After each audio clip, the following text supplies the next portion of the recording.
Assalamualaikum warahmatullahi wabarakatuh.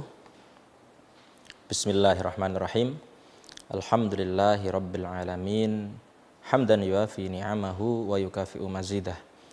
Ya Rabbana lakal hamdu kama yanbaghi li jalali wajhikal karim wa li'azimi sultanik. Subhanakallahumma la nuhsi thana'an 'alaika anta kama athnaita 'ala nafsik falakal hamdu hatta tarda wa lakal hamdu idza radid walakal hamdu ba'da ridha. Allahumma salli wa sallim ala sayyidina Muhammadin fil awwalin wa salli wa sallim ala sayyidina Muhammadin fil akhirin wa salli wa sallim ala sayyidina Muhammadin fi kulli waqtin wa hin. Allahumma nawaitu ta'alluma wa ta'lim wa naf'a wal intifa' wa tadhakkura wa tadhkir wal hath ala tamassuki bi kitabillah wa sunnati rasulih wa dalalata ala al khair. Rabbi shrah li sadri wa yassir li amri wa hlul 'uqdatam min lisani yafqahu qawli. Allahumma inna na'udzubika min ilmin la yanfa' wa qalbin la yakhsha wa 'amalin la yurfa' wa du'ain la yustajabu bi rahmatika ya arhamar rahimin. Yang saya muliakan, yang saya hormati para alim, para kiai, para ustadz, para guru ngaji, para sesepuh, bini sepuh yang sedang menonton acara ini. Yang saya hormati juga kepada seluruh pemirsa Qalbun Salim NTV dimanapun panjenengan berada.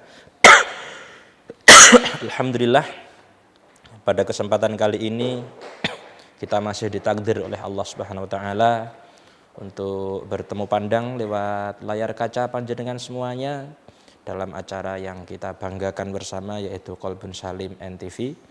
Semoga apa yang akan kita bahas pada kesempatan kali ini akan menjadi ilmu yang bermanfaat, yang barokah demi sanggup kita menjalani hidup di hari-hari yang akan mendatang. Amin amin ya rabbal alamin. Shalawat dan salam semoga tetap tercurahkan kepada junjungan kita Nabi besar, Nabi agung, Nabi Muhammad sallallahu alaihi wasallam beserta seluruh keluarga, anak cucu, para sahabat, para tabi'in dan wa tabi'ihim ila yaumiddin. Allahumma shalli ala sayyidina Muhammad wa ala ali sayyidina Muhammad.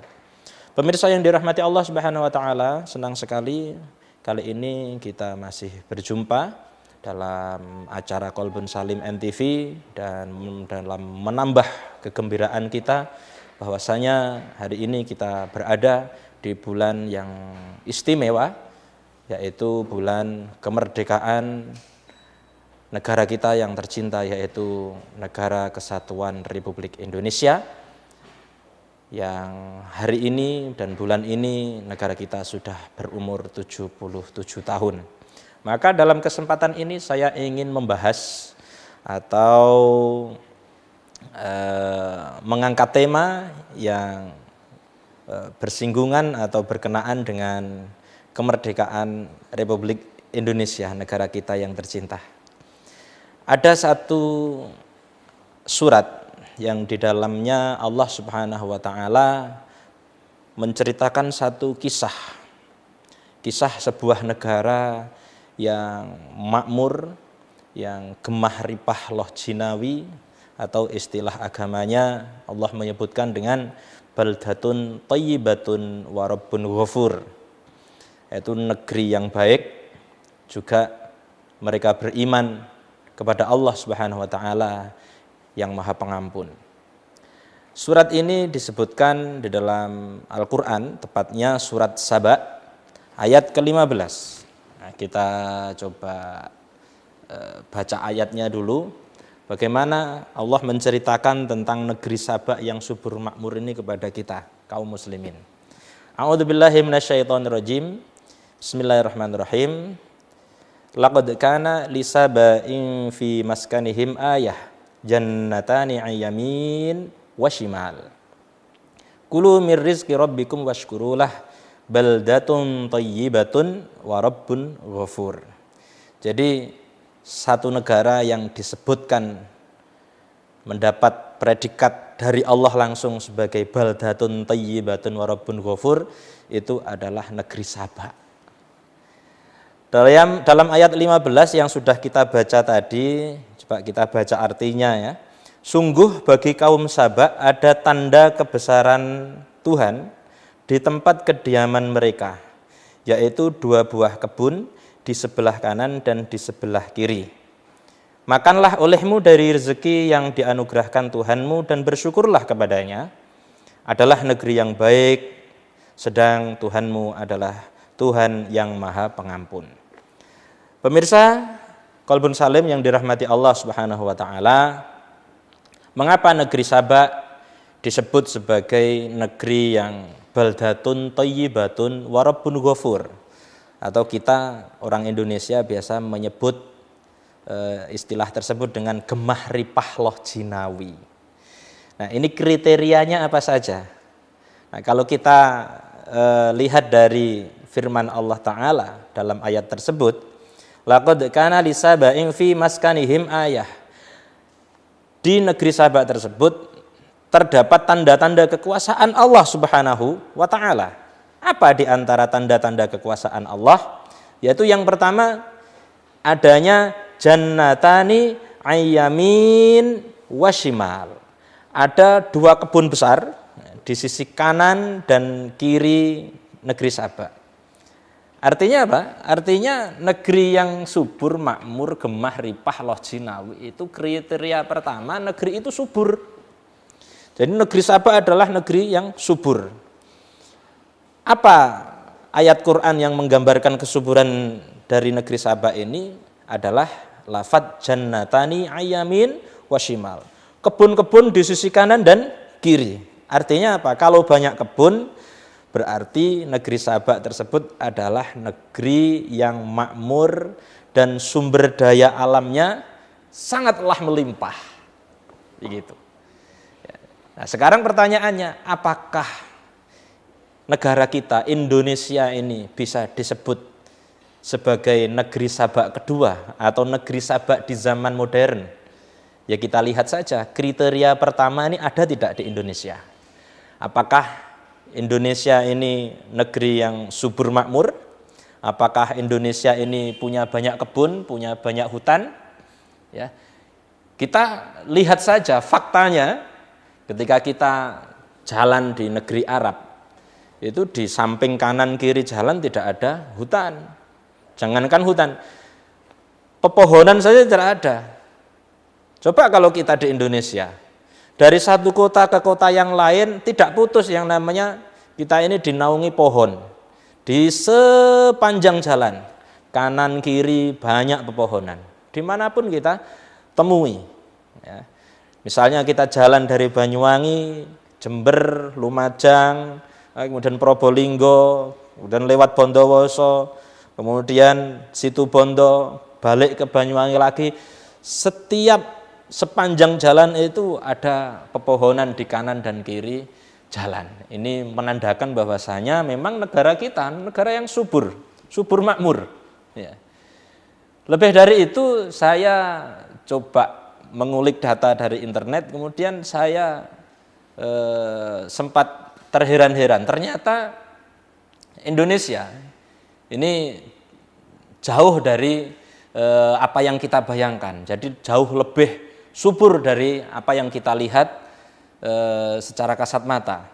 Saya menemukan bahwasanya ketika Indonesia ini makanan pokoknya penduduknya adalah beras, ternyata Indonesia ini kesuburannya ini negara ke-15 terbesar dunia yang mempunyai lahan pertanian paling subur.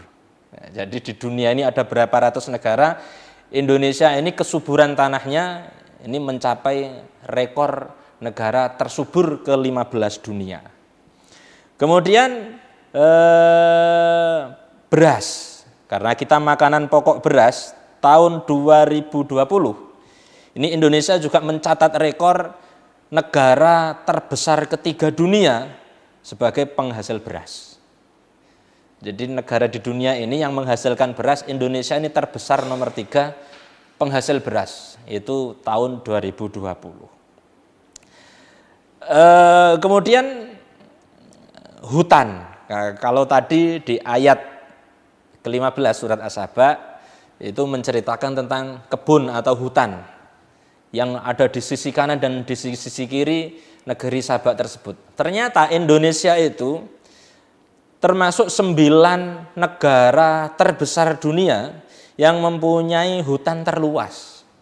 Jadi Indonesia ini rekor ke-9 yang negara kita mempunyai luas hutan yaitu 888 km persegi. Ini bukti bahwasanya negeri kita ini memang kaya terhadap sumber daya alam dan negeri kita memang subur. Maka tidak heran ketika ada penyanyi yang mendendangkan syairnya yaitu Koes Plus, dia mengatakan bukan lautan tapi kolam susu.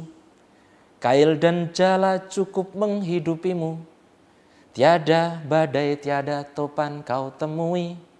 Ikan dan udang menghampiri dirimu. Orang bilang tanah kita tanah surga. Tongkat kayu dan batu jadi tanaman. Orang bilang tanah kita tanah surga. Tongkat kayu dan batu jadi tanaman. Nah, ini lagu ini betapa menggambarkan suburnya negara kita. Jadi nggak usah, kalau mau nyari ikan nggak usah repot-repot. Ya.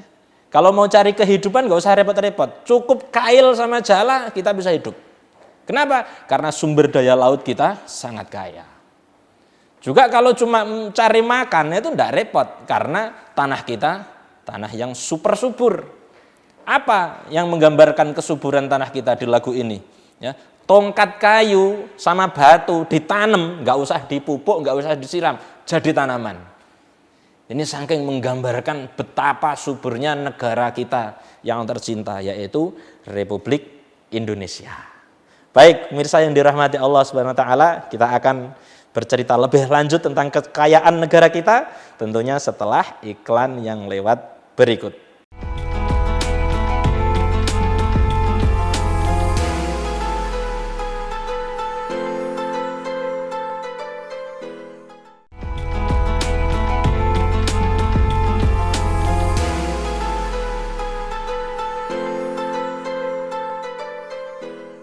Pemirsa Kolbun Salim NTV yang dirahmati Allah Subhanahu wa taala dimanapun Anda berada, kita kembali dalam acara kebanggaan kita bersama Kolbun Salim NTV.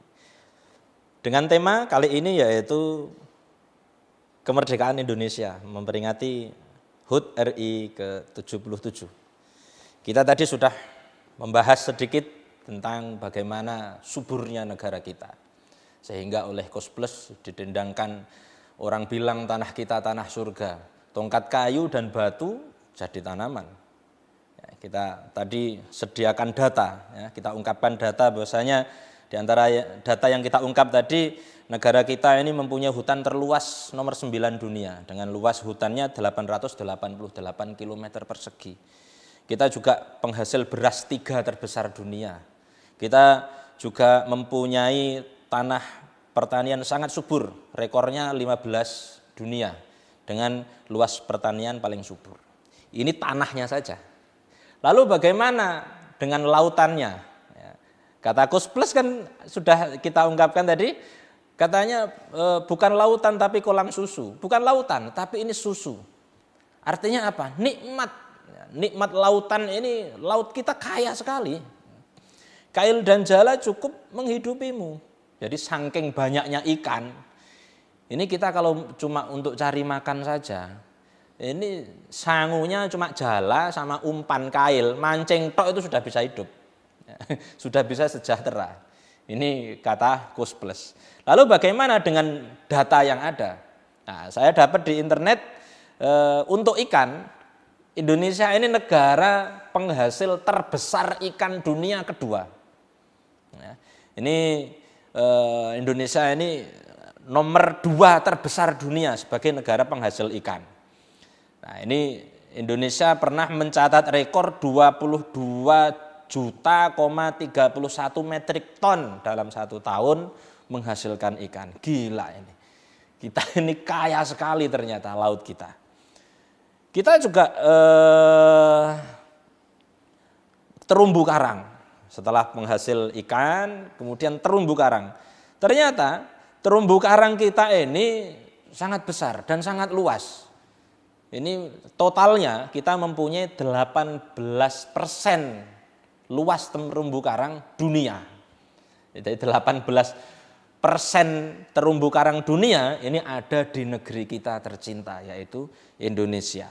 Dan negara kita adalah negara yang paling kaya keanekaragaman hayatinya. Rekor nomor 1. Negara yang paling kaya keanekaragaman hayati atau biota lautnya. Itu gambaran betapa kayanya laut kita. Laut sudah kita bahas, bumi sudah kita bahas, permukaannya. Yang ada di dalam bumi bagaimana kekayaan negara kita. Ya, kita tahu sendiri, di dalam bumi kita apa yang tidak ada? Emasnya ada, batu bara ada, nikel ada, mangan ada, semua ada, gas alam ada. Yang masuk catatan rekor dunia contohnya adalah emas. Tahun 2019 kita ini menghasilkan emas 160 metrik ton emas. Dalam 1 tahun kita menghasilkan 160 metrik ton. Bukan ton ini, metrik ton emas tahun 2019. Sehingga pada tahun tersebut negara kita menduduki peringkat 6 dunia. Peringkat nomor 6 dunia sebagai penghasil emas terbesar. Ini baru emasnya saja. Nah, kemudian bagaimana dengan cadangan minyak? Nah, minyaknya bagaimana? Minyaknya negeri kita Indonesia ini merupakan nomor 2 terbesar se-Asia Pasifik dalam cadangan minyak. Se-Asia Pasifik, kawasan Asia Pasifik, negara kita cadangan minyaknya terbesar nomor 2. Masya Allah. Kemudian, nah sekarang yang lagi booming ini minyak goreng mahal. Nah, lalu jangan-jangan negara kita ini miskin terhadap kelapa sawit. Nah ternyata kelapa sawit kita ya, ini nomor 1 dunia malah. Indonesia itu nomor 1 dunia dalam menghasilkan kelapa sawit. Totalnya negara kita pernah menghasilkan sawit dalam 1 tahun 43 juta ton. Masya Allah, 43 juta ton kelapa sawit. Sebagai satu-satunya yang terbesar di dunia sebagai negara penghasil kelapa sawit. Maka terlepas dari regulasi dan gejolak pasar yang ada, kok seakan-akan kan ya gimana ya, kita ini terbesar dunia dalam menghasilkan kelapa sawit tapi minyak goreng masih mahal. Baik pemirsa yang dirahmati Allah Subhanahu wa taala. Jadi dari tanda yang pertama tadi yaitu kesuburan sumber daya alam, kekayaan sumber daya alam yang dimiliki oleh negeri Sabah, ternyata Indonesia juga layak mendapat predikat baldatun thayyibatun wa rabbun ghafur karena Indonesia juga negara yang kaya terhadap sumber daya alam. Baik, pemirsa yang dirahmati Allah Subhanahu wa taala, kemudian tanda yang kedua ya, yang dikemukakan oleh Allah Subhanahu wa taala dalam kisah negeri Sabah adalah negeri Sabah ini di dalam ayat ke-18 Allah mengatakan wa qaddarna fiha sair. Wa qaddarna fiha sair, dan kami tetapkan jarak. Tetapkan jarak. Maksudnya bagaimana? Negeri Sabah itu dengan negeri-negeri yang lainnya berdekatan. Dan ketika menempuh dari satu kota ke kota yang lain, dari satu wilayah ke wilayah yang lain, itu terasa dekat. Kenapa? Transportasi mudah.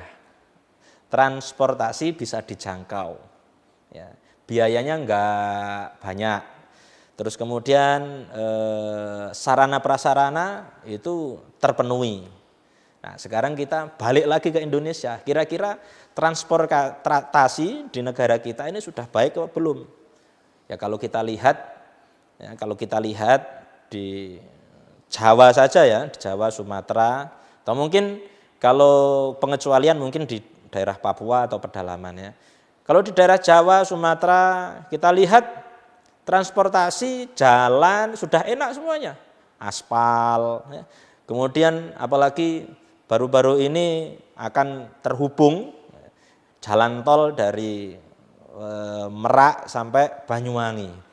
Nah, ini memendekkan jarak, memangkas jarak perjalanan kita dari satu kota ke kota yang lain. Jadi sepertinya tanda yang kedua, yaitu transportasi yang mudah dan terjangkau, ini juga kita punya, Indonesia juga punya. Nah, sekarang tanda yang ketiga yang dikemukakan oleh Allah Subhanahu wa taala adalah siru fiha layalin wa ayaman aminin. Maka berjalanlah di dalamnya, dalam negeri Saba, melakukan perjalanan layali, baik itu malam, wa ayaman atau siang hari, aminin, dengan rasa aman. Tanda yang ketiga, baldatun thayyibatun wa rabbun ghafur, adalah stabilitas keamanan yang terjaga. Artinya negeri yang baldatun thayyibatun wa rabbun ghafur adalah negeri yang keamanannya kondusif. Indonesia bagaimana? Indonesia aman, alhamdulillah sampai hari ini. Ya. Kita kalau melakukan perjalanan dari Banyuwangi misalnya ke Jakarta, entah itu kita mulai perjalanan siang atau pagi atau sore atau malam, bebas kita, ya, tanpa ada rasa khawatir dan takut terhadap begal atau keamanan di tengah jalan. Kita mau ke Jember meskipun lewat Gumitir, berangkat jam 1 malam berangkat. Kita mau menyeberang ke Situbondo, ya, kita melewati hutan Baluran, jam 2 malam, jam 11 malam berangkat.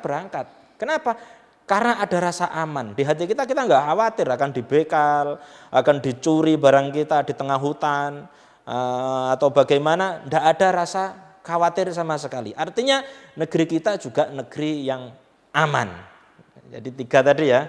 Yang pertama adalah sumber daya alam yang kaya, yang kedua adalah transportasi yang mudah dan memadai, yang ketiga adalah keamanan yang terjaga dan kondusif. Itu adalah minimal 3 kriteria yang disebutkan oleh Allah Subhanahu wa taala dalam surat Saba. Dan 3-tiganya ini dimiliki oleh negeri Saba.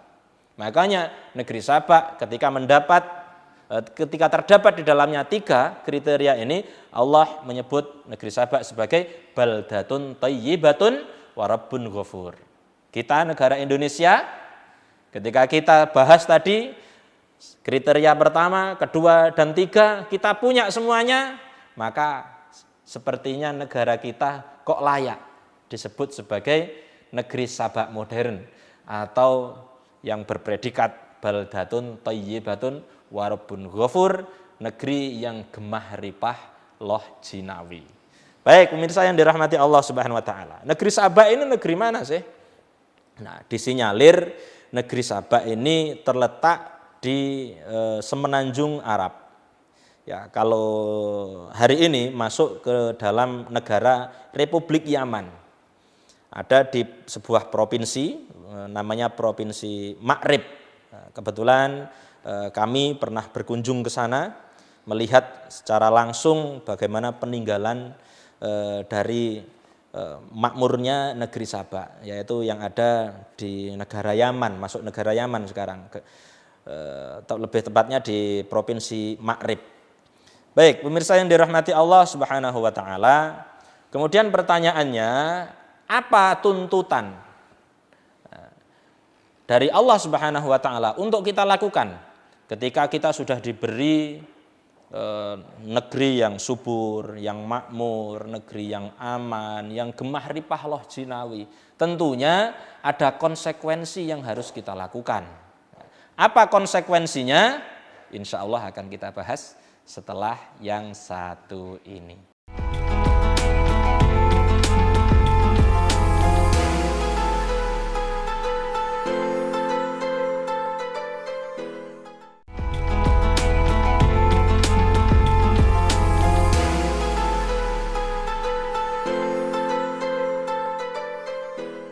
Pemirsa yang dirahmati Allah Subhanahu wa taala, masih bersama kami Kolbun Salim Nasional Televisi. Kita masih dalam tema memperingati hari ulang tahun kemerdekaan Republik Indonesia yang ke-77. Kita tadi sudah bercerita sedikit banyak tentang negeri Saba dan kita bandingkan dengan negeri kita Indonesia. Dan kita mempunyai kesimpulan kok sepertinya negeri kita ini juga layak mendapat predikat seperti negeri Saba, yaitu baldatun thayyibatun wa rabbun ghafur. Karena 3 kriteria yang diungkapkan oleh Allah Subhanahu wa taala yang terdapat pada negeri Saba ternyata kita juga punya. Maka nikmat Allah Subhanahu wa taala yang melimpah yang dianugerahkan kepada kita, ya, yaitu negara Indonesia, maka di situ ada konsekuensi. Ada konsekuensi hak dan ada konsekuensi kewajiban. Apa hak dan kewajiban kita? Maka Allah Subhanahu wa taala dalam ayat yang sama, ayat ke-15, Allah berfirman, "Kulu mir rizqi rabbikum washkurulah." Makanlah dari rezeki Tuhan kalian, washkurulah, dan bersyukurlah kepadanya. Jadi hak yang pertama, haknya kita sebagai penduduk negeri Indonesia, yaitu menikmati kekayaan alam ini. Kulu mir rizqi rabbikum. Makanlah dari rezeki yang sudah Allah berikan dan anugerahkan kepada kalian. Negeri yang subur, hak kita bagaimana? Hak kita adalah menikmati kekayaan negeri ini. Ya, kalau kita penghasil beras, ya kita nikmati. Negara kita kaya akan biota laut, kita nikmati. Kekayaan ini harus kita nikmati. Hak kita untuk menikmati kekayaan ini, bukan dinikmati oleh orang lain yang bukan penduduk Indonesia. Ini haknya. Kewajibannya bagaimana? Ketika kita dianugerahi baldatun thayyibatun wa rabbun ghafur, maka melahirkan satu kewajiban. Apa kewajibannya? Washkurulah, bersyukurlah kepada Allah. Nah, ini bersyukur, kita harus bersyukur. Syukur itu bagaimana? Bukan bilang alhamdulillah gitu saja. Cukup? Enggak cukup. Bersyukur diberi negeri yang kaya, yang makmur, yang subur. Maka bentuk syukurnya adalah kekayaan tersebut jangan disalahgunakan. Ya. Jadi kekayaan tersebut ya dikembalikan ya, kepada rakyat. Dan rakyatnya harus mengelola dan memanfaatkan nikmat tersebut sesuai dengan yang Allah perintahkan dalam rambu-rambu jalur syariat agama Islam. Jangan dikorupsi. Kalau korupsi berarti tidak bersyukur. Kenapa? Kekayaan itu tidak digunakan sebagaimana yang Allah amanahkan, yang Allah perintahkan. Ya, itu kewajibannya. Jadi haknya adalah untuk kita nikmati dan kewajibannya adalah bersyukur. Dan syukur itu salah satunya adalah dengan mengelola kekayaan negara kita dengan sebaik-baiknya sesuai rambu-rambu yang sudah diberikan oleh Allah Subhanahu wa taala lewat syariat agama Islam. Baik pemirsa yang dirahmati Allah Subhanahu wa taala, negara Indonesia dengan 17.000 pulau, 480. 17.480 pulau. Gila ini. Ya, ini luas sekali negara kita ini. Ya, ini adalah negeri Sabak modern. Tapi jangan sampai Indonesia menjadi negeri Sabak yang hancur lebur di kemudian hari. Karena apa? Karena negeri Sabak ternyata suburnya, makmurnya, gemah ripahnya, baldatun thayyibatunnya itu tidak berlangsung lama. Kenapa? Karena di kemudian hari ternyata generasi yang lahir setelahnya mentalnya tidak bermental orang yang beriman. Mentalnya bukan mental orang yang amanah dalam mengelola sumber daya alam. Ya. Jadi ketika generasi pertama yang menikmati kesuburan dan dianugerahkannya negeri Sabak, ternyata mentalnya ini tidak diturunkan kepada anak cucu mereka. Akhirnya anak cucu bisanya hanya merusak. Bisanya hanya merusak tatanan, sumber daya alam dikelola dengan serampangan dan lain sebagainya. Akhirnya rusak semuanya. Ya, tidak sesuai dengan rambu-rambu yang diamanahkan oleh Allah Subhanahu wa taala lewat syariat agama. Mereka mengelolanya dengan serampangan, yang kaya makin kaya, yang miskin semakin jatuh miskin. Maka apa kata Allah Subhanahu wa taala dalam ayat 16? Allah mengatakan fa'aradu, maka mereka berpaling dari Allah Subhanahu wa taala. Tidak berketuhanan artinya. Artinya ibadahnya ulamanya makin habis, ibadahnya juga makin jauh dari Allah. Padahal ini negeri ini kan dianugerahi oleh siapa? Oleh Allah. Rezeki ini dari Allah. Tetapi mereka berpaling dari Allah. Artinya mereka tidak bersyukur. Mereka semakin meninggalkan Allah. Mereka semakin jauh dari Allah. Fa'aradu. Maka apa akibatnya? Akibatnya fa'arsalna alaihim sailal arim. Maka Allah mengirimkan ke negeri Saba berupa banjir yang sangat besar. Sampai banjir tersebut meluluh lantakkan semua yang ada di negeri Saba. Pemirsa yang dirahmati Allah Subhanahu wa taala. Negeri kita, founding father kita tentunya mentalnya mental pejuang. Pengen negara kita semuanya apa yang dimiliki oleh bumi pertiwi ini adalah semua untuk kemakmuran rakyat. Tentunya untuk seluruh keadilan sosial bagi seluruh rakyat Indonesia. Seperti diamanahkan sila kelima Pancasila.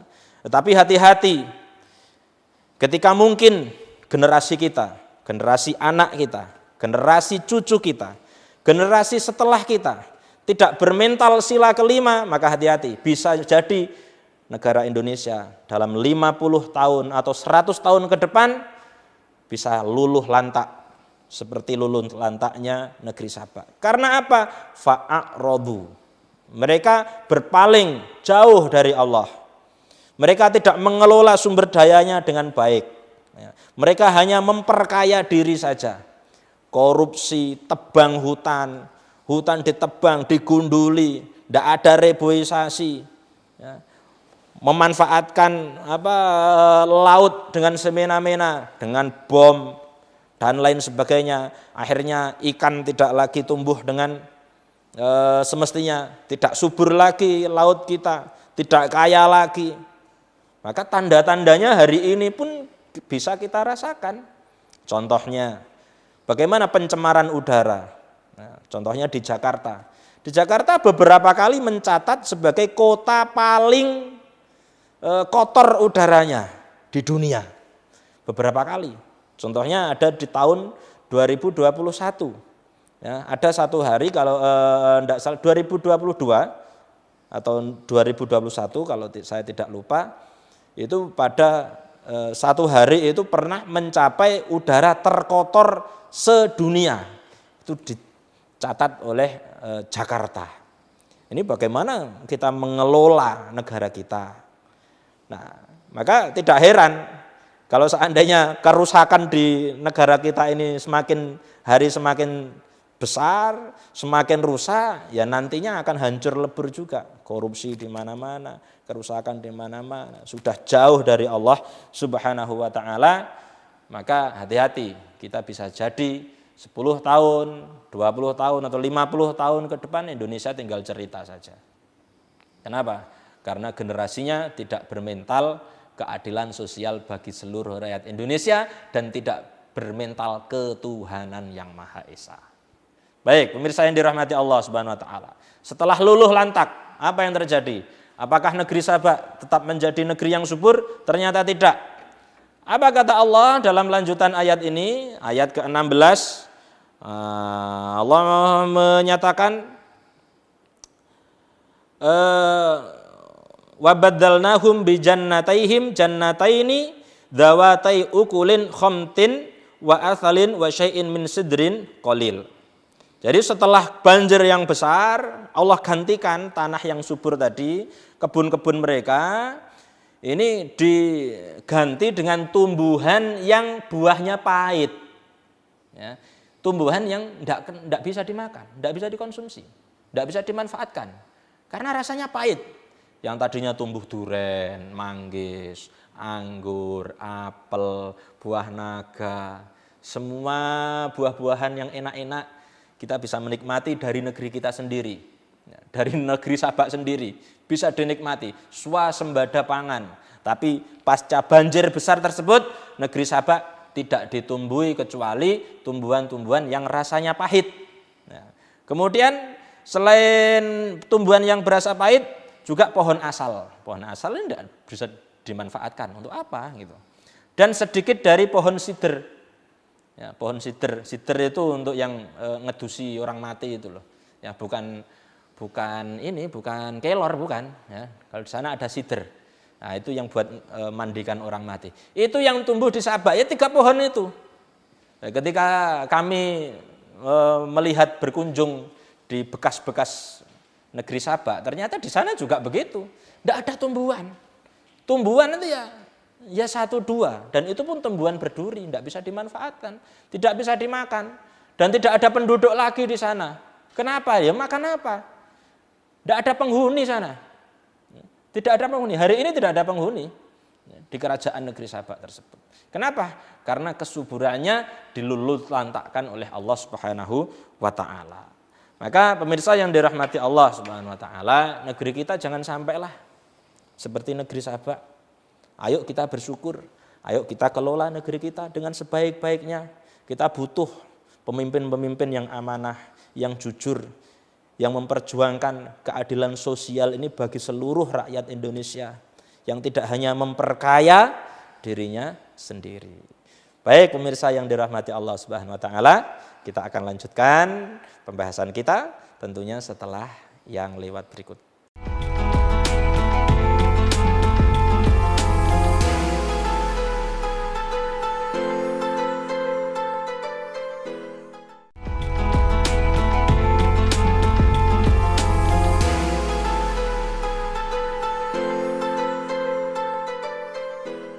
Pemirsa yang dirahmati Allah Subhanahu wa taala, masih bersama kami Kolbun Salim Nasional Televisi, dan kita kali ini mengangkat tema Hari Ulang Tahun Republik Indonesia yang ke-77.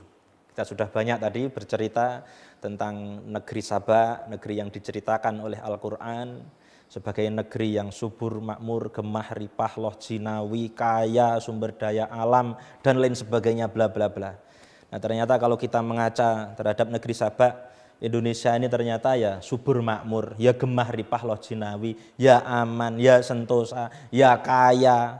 Ya, kaya akan hasil buminya, kaya akan hasil di dalam buminya, kaya hasil lautannya, semua kita punya. Maka yang PR kita hari ini adalah bagaimana kita melakukan tuntutan Allah Subhanahu wa taala, kewajiban kita sebagai penduduk Indonesia, yaitu washkurulah, bersyukur kepada Allah. Dengan cara apa? Dengan cara tetap menjaga hubungan kita, ibadahnya harus yang baik kepada Allah Subhanahu wa taala, rajin sholat ya. Kemudian juga mengelola, bentuk syukur itu juga mengelola sumber daya alam ini dengan sebaik-baiknya sesuai dengan apa yang Allah perintahkan, sesuai dengan rambu-rambu syariat. Supaya apa? Supaya negeri kita Indonesia tercinta ini nantinya 10, 50 atau 100, 200 tahun ke depan masih tetap terjaga. Kesuburannya, kemajuannya, keamanannya masih tetap terjaga. Jangan sampai tinggal nama saja. Seperti ceritanya negeri Sabak yang hari ini tinggal cerita, tinggal kenangan, tinggal kisah saja. Jangan sampai 200 tahun ke depan ya, ada generasi yang menceritakan dulu Indonesia itu begini dulu. Ya, mari kita jaga mumpung kita masih ada sekarang ini dan kekayaan kita masih terjaga utuh. Maka dari itu saya berpesan kepada seluruh warga ya, yang tergabung dalam Negara Kesatuan Republik Indonesia, ayo kita jaga bersama-sama. Ini tugasnya bukan tugas pemerintah saja. Kita rakyat biasa juga ikut andil dalam memajukan negara kita, menjaga kemajuan negara kita. Contoh kecilnya apa? Dengan menjaga lingkungan. Buang sampah jangan sembarangan. Ayo ciptakan lingkungan kita lingkungan bersih, jangan lingkungan kotor. Ya, membuang sampah itu pada tempatnya, jangan buang sembarangan. Nanti pencemaran lingkungan. Ketika pencemaran lingkungan lah ini sudah menjadi masalah. Nah, sampah itu menjadi masalah dunia sekarang. Nah, ini bukan tugas pemerintah, tetapi lebih dititik beratkan kepada kita sebagai rakyat biasa. Pemerintah tugasnya juga lebih berat. Kenapa? Karena dia harus memikirkan bagaimana sumber daya alam ini larinya seperti yang diamanahkan Pancasila, sila kelima, keadilan sosial bagi seluruh rakyat Indonesia. Ibaratnya harusnya ekonomi kita ini dinikmati oleh sekian besar rakyat Indonesia. Kalau digambarkan mungkin ya, kalau bisa saya menggambarkan seharusnya ekonomi Indonesia ini yang menikmati seperti piramida terbalik. Jadi di puncaknya itu adalah rakyat yang menikmati sekian juta banyak. Ya, sekian juta rakyat Indonesia. Ini yang menikmati di puncak piramida yang terbalik tadi. Ya. Kalau misalnya piramida begini kan normalnya kan begini bentuknya. Nah, ketika dibalik berarti yang besar ini yang di atas. Yang menikmati siapa? Yang menikmati adalah sebagian besar rakyat Indonesia. Jadi jangan begini, piramida normal itu yang di puncak hanya segelintir orang, ya, segelintir orang. Kekayaan yang super besar ini jangan sampai hanya dikuasai oleh korporasi tertentu, hanya segelintir orang. Bahkan saya dengar hanya cuma tidak ada 100 orang, tidak ada 50 orang ya, sebenarnya yang menguasai kekayaan Indonesia ini.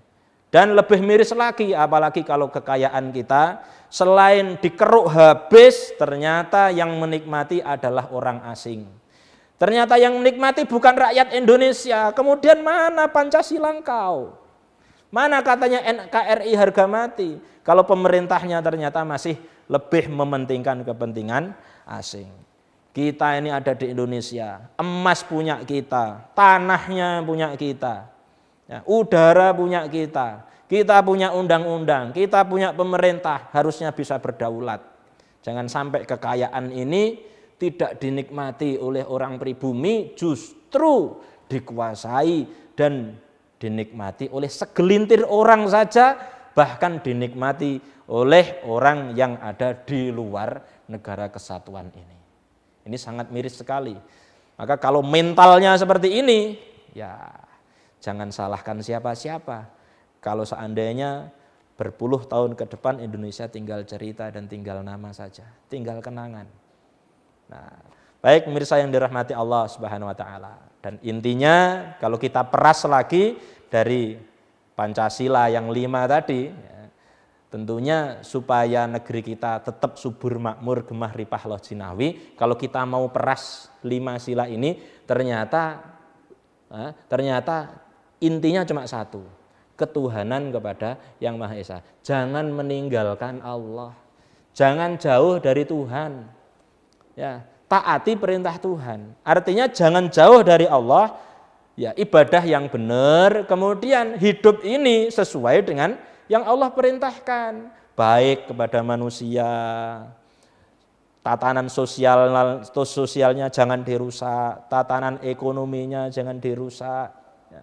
Allah sendiri ya, sudah berfirman, "Dhaharul fasadu fil barri wal bahri bima kasabat aidin nas." Kerusakan yang ada di laut, kerusakan yang ada di darat, itu semuanya karena ulah tangan-tangan manusia. Ya. Kemudian maka tidak heran juga ketika malaikat itu protes dulu ketika Allah menjadikan manusia sebagai pemimpin di atas muka bumi ini. Ya. Maka para malaikat bertanya, qalu ataj'alu fiha man yufsidu fiha wa yasfiku dima. Ya Allah, apakah engkau akan menjadikan seorang pemimpin di muka bumi itu dari golongan orang yang membuat kerusakan? Dan mereka senangannya perang, menumpahkan darah, musuhan. Karena mereka ini tomak, ya, manusia ini rakus. Apakah model seperti ini yang engkau jadikan pemimpin di muka bumi? Nah, tidak heran. Ya, tidak heran kalau malaikat itu protes. Kenapa? Karena kita ini kalau dapat nikmat cenderung tidak bersyukur. Maka pemirsa yang dirahmati Allah Subhanahu wa taala, kalau kita lihat negara yang bermental kuat, negara yang bermental maju, negara yang semangat bernegaranya betul-betul menggebu-gebu, ya, betul-betul pengen memajukan negara, itu kok kayaknya berasal dari negara-negara yang dalam tanda kutip tidak memenuhi kriteria 3 ini. Contohnya negara maju sekarang mana? Jepang. Jepang. Jepang punya apa? Ya, punya hutan. Hutannya mana? Lebih luas mana dengan negara kita? Kemudian iklimnya. Ya. Indonesia, Masya Allah. Sepanjang tahun iklimnya enak. Ketika panas, enggak terlalu panas. Ketika dingin, enggak terlalu dingin. Jepang ketika dingin, Masya Allah. Sampai enggak pakai jaket, kademan. Nah, meriang 3 bulan sampai. Coba mana lagi? Rusia. Nah, Rusia kalau musim dingin, Masya Allah. Salju turun. Iya kalau cuma sehari 2 hari kita bisa bikin es campur. Ya, enggak usah gosrok. Ya, kita ambil salju buat es campur. Ya enak kalau 1 hari 2 hari. Lah kalau hampir 6 bulan bagaimana? Kita enggak bisa bayangkan setiap keluar rumah harus pakai jaket, pakai sepatu. Siapa yang telaten? Indonesia tidak ada seperti itu. Ya. Atau misalnya Arab Saudi. Ya. Negara Arab yang maju, yang kaya raya akan hasil minyaknya. Ternyata mereka apa? Mereka mentalnya mental pejuang. Kenapa? Karena mereka lahir dari negeri yang kurang subur. Tidak ada yang namanya pinggir jalan banyak pohon-pohon, tidak ada. Makanya mereka ketika ditempa oleh ketidaknyamanan dari kecil, maka hati mereka, jiwa mereka terbentuk menjadi jiwa pejuang. Lah kita ini jiwanya jiwa dimanja, cenderung dimanja, apa-apa enak. Dari kecil apa-apa enak. Karena kita semuanya punya. Maka tidak menutup kemungkinan generasi yang akan datang setelah kita di Indonesia ini akan menjadi generasi-generasi yang manja. Karena apa? Semuanya serba dienakkan. Nah ini hati-hati. Hati-hati. Contoh lagi.